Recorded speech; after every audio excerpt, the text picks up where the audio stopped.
Welcome to Beauty on the Bayou, where we will talk about hair, all different types of hair, shades, colors, lengths, different textures, things to do, things not to do, natural hair, dreads, mostly natural hair, color, weaving, and other things like that. If y'all have any questions that y'all would like us to discuss, or topics that you would like us to discuss, please email us and we will definitely have it on one of our shows that we're going to be featuring once a week or maybe once a month. Okay, so today we have a total of 5 panelists, 1 loyal customer,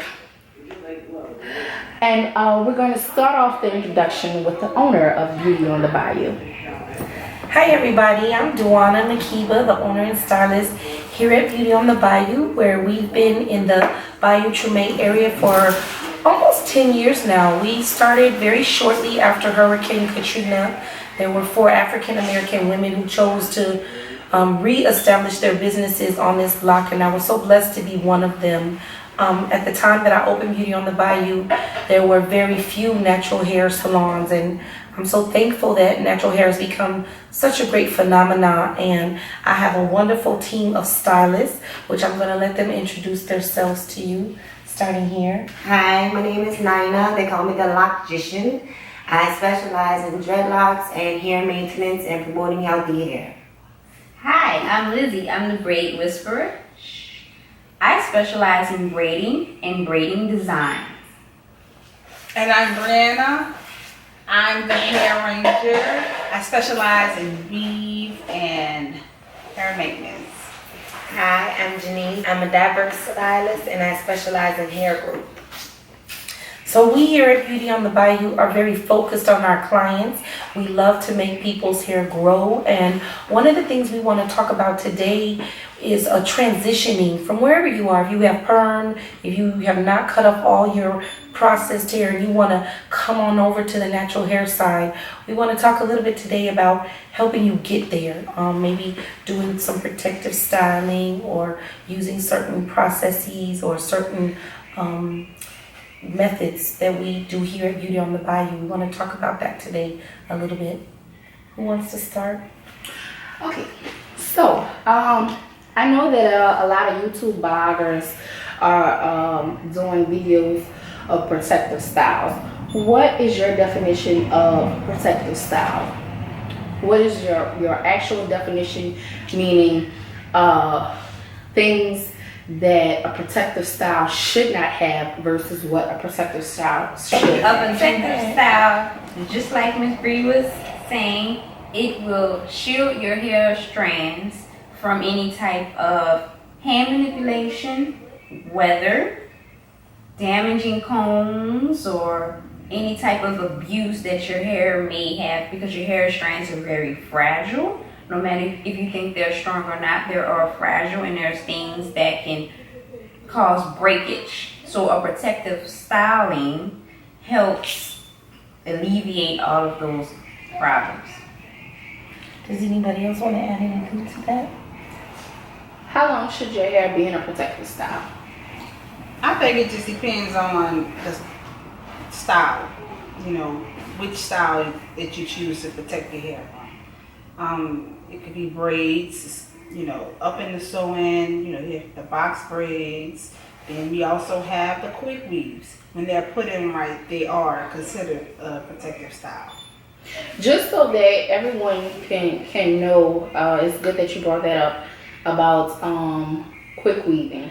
What are signs of someone doing a wrong installation of a quick weave? Because I was listening to a video where they were saying that a quick weave gave them a weave bruise or a weave injury. So I found that very funny. So just enlighten people on when they're getting their hair done, what are signs of not a proper install of a quick weave? The glue, I just want to say that the glue should not directly touch the hair. if that's happening and your hair is not being protected, the glue is actually causing damage to the hair. Yeah, there's different products that you can put onto your natural hair to protect it from the glue, to shield from the glue getting onto your hair. You should also use a cap when you're putting on a quick weave, and just because you use the cap, you should put the other protective things that they have on your hair, bonds. There's weaving bonds you can use because the glue can soak through the cap and still get onto your natural hair, and your hair will come out if you're not properly taking the weave off of your hair. You shouldn't just snatch the track weave off of your hair. You should apply either an oil or a conditioner to loosen up the glue, the glue remover, to get the glue off, so it would just peel away instead of ripping out your hair. Anybody else want to add to that?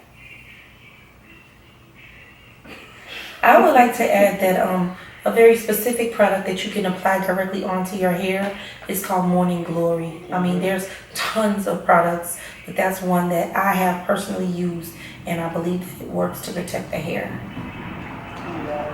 That just as long as you don't just say, oh, because I have a stocking cap on my head that my hair is protected, because it's not. You know, if you take a stocking cap and pour some water on it, it's going to seep through. And that's exactly what the glue is going to do. It's going to seep through and get on your hair. So you have to go the extra mile. A stocking cap in addition to what else with the stocking cap, you know.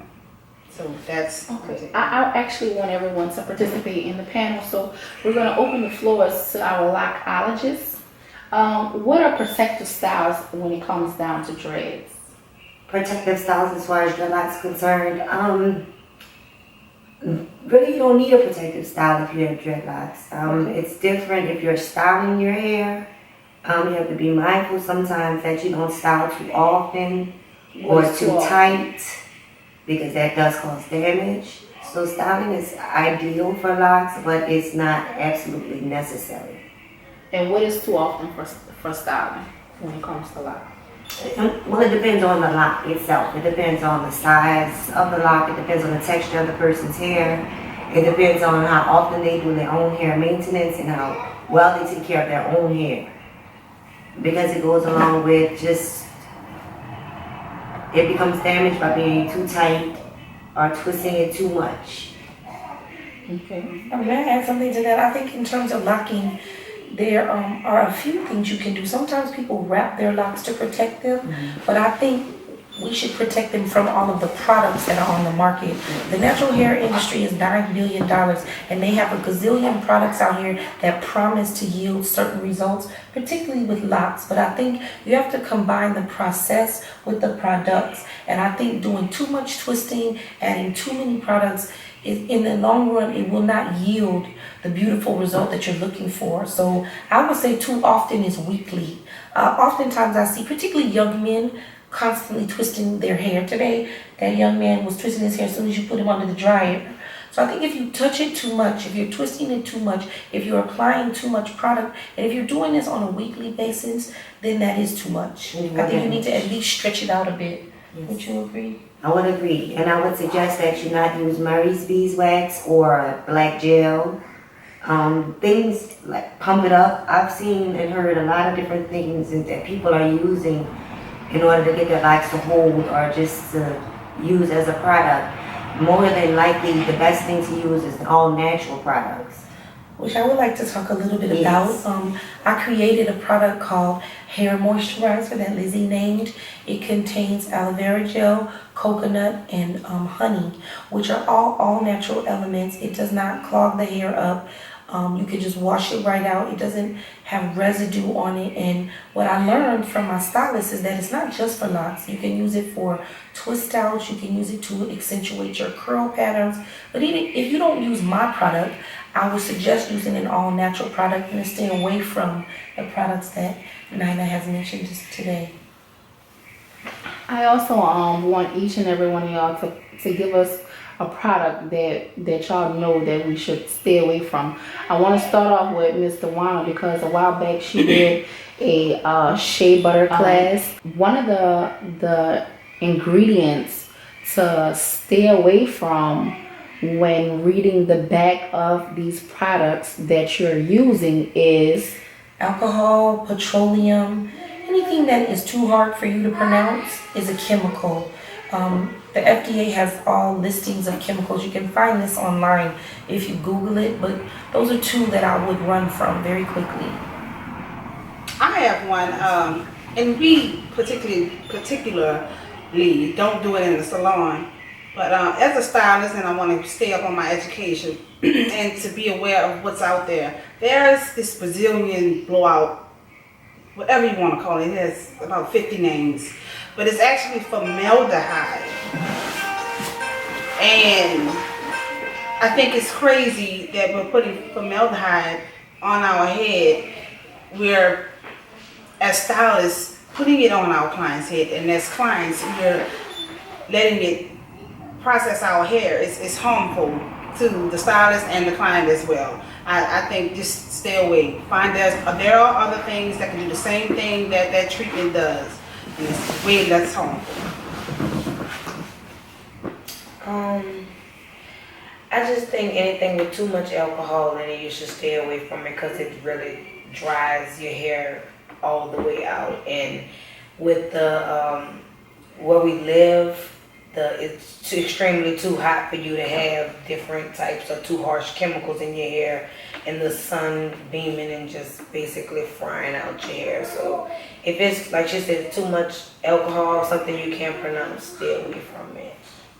I'm on the same boats. Generally I do natural hairstyles, so I like my styles sleek and silky looking. And I do not use Pro Style gel, any type of gel that has alcohol in it, because especially for the edges, we all like our edges slick and neat. That is a no-go because it will cause a lot of damage. So I don't use it at all. Well, I suggested what I think for locks that you should not use, but I will suggest some things that you should use. okay. For moisturizing, a lot of time people are confused as far as what to use as a natural moisturizer. Olive oil, extra virgin olive oil is very good. Coconut oil is very, very good. Jojoba oil works, and just any natural oil. Coconut oil, jojoba oil, olive oil. Any suggestions, aloe vera? We're gonna go in order. What products do you think? Basically the same thing. I think we basically have the same staple. The olive oil, number one. Usually I use in the summertime is the glycerin, because most of my clients, they have problems with dry hair. So the glycerin draws in the moisture out of the air, and it makes your hair feel soft for longer. And a really, really good conditioner. Conditioner is your best friend. Not a co-wash, conditioner after your shampoo. Not a co-wash. Not a co-wash. Not a co-wash. Not a co-wash. Okay. A shampoo and conditioner. Wash twice, please. All right. I'm gonna touch more on what you said earlier about the gels that you shouldn't use. Which gels should you use? Well, if you really, really, really want to go natural, there's a flaxseed gel that you can use. That's basically your best bet.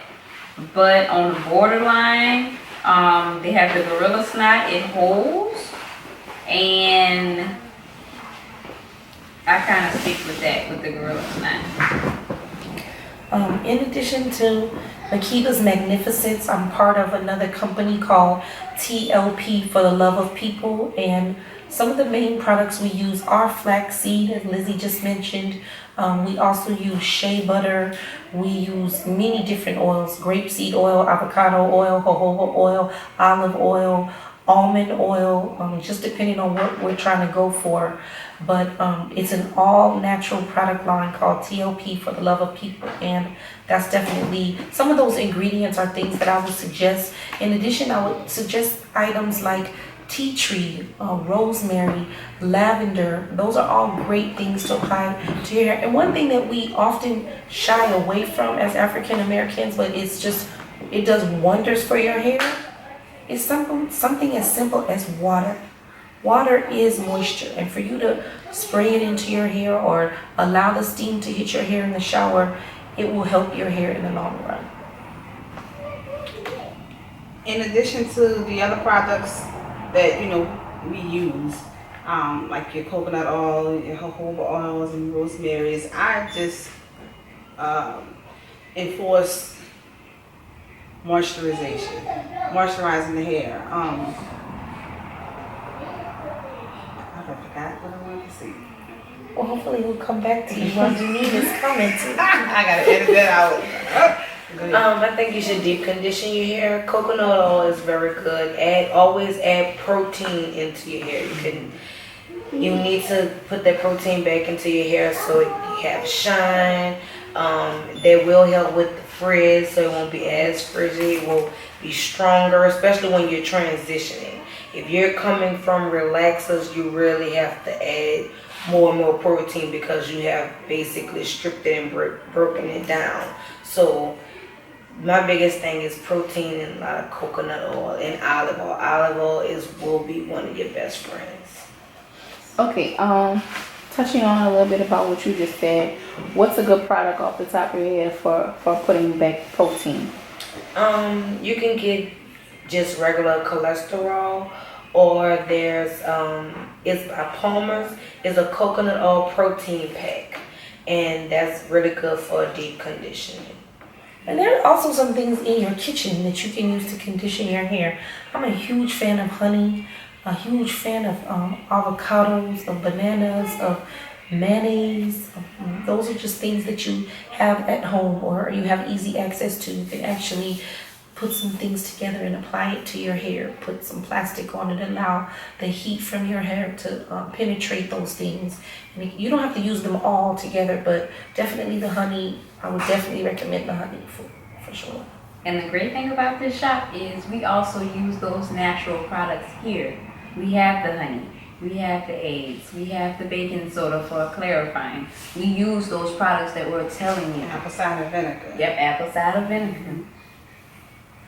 So, we're gonna go a little bit further back. I noticed that when someone brought up cold wash, everyone immediately was like, no cold wash, no cold wash. Why no cold wash? Can I start?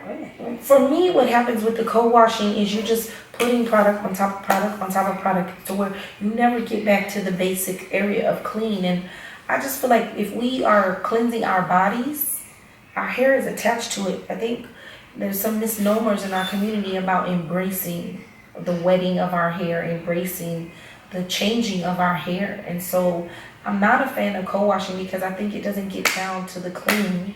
You know, you're just continually packing and applying product on top of product. That's why I'm not a fan of co-washing. I'm not a fan of it because you're not cleaning. You're not cleaning, and if you're natural, you want to be able to get down to the pores. You know, you went natural because you want a healthier hair. Clogged pores won't give you healthier hair. And I think it's, you know, if you just simplify it by saying putting clean clothes on a dirty body, you know, putting deodorant under a funky arm, you know, it just doesn't make sense at all. And people have that misconstrued that they're like, oh, when you don't wash your hair, that makes your hair grow. That is totally. That's far from that. That's great that you brought that up because I was gonna ask that question next, because a lot of people say that the reason why they do cold wash is because of the myth or the logic behind dirty hair makes your hair grow and makes it grow faster. Far from the truth. Because you're clogging up your pores, so you're stopping it from growing. How can it grow if it's clogged up? So you have to clean it for it to breathe. That's like you can't, a plant, if it's just locked up, it won't grow. Your hair is a living organism. It's a plant. It's going to constantly grow if you're taking care of it. That's why you have to wash, you have to moisten it, you have to water it, you have to let the sunlight hit it. You can't just keep it. That's why it's not good. If you're wearing weave, you have to let your hair grow and get a break in between the weave so it can breathe, it can get air, it can get moisture, it can get sunlight. If it's just locked up, it won't do anything.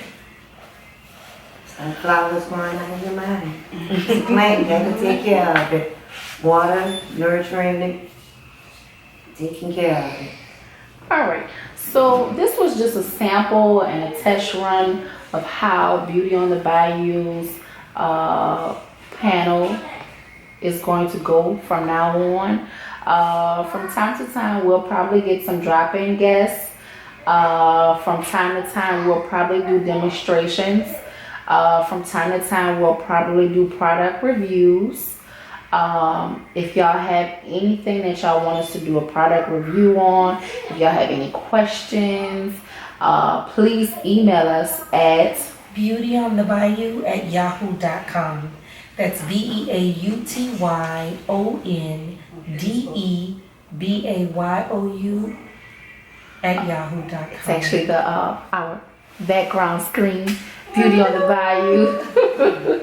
The phone number is there. The address to Beauty on the Bayou is 2521 Bayou Road, New Orleans, Louisiana 70119. again. We You have can also ask questions on Facebook as well. We're on Facebook and Instagram, Twitter.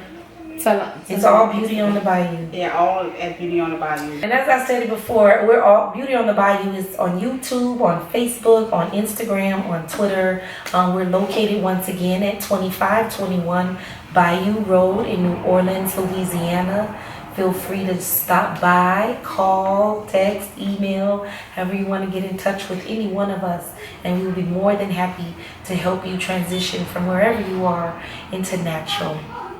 And again, we're going to do a closing introduction or introduction out.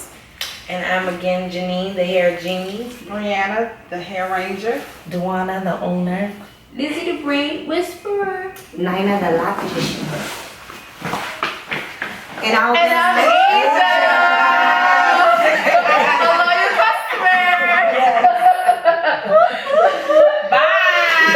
Until next time, stay natural. Oh, be bold. Welcome to Beauty on the Bayou. All right, y'all got y'all last song? I need y'all all get y'all last song. okay. You made me want to laugh. Have mercy. Leah, what's supposed to do? Yeah, supposed to do. Lock it up. Okay. I'm ready. What's on that?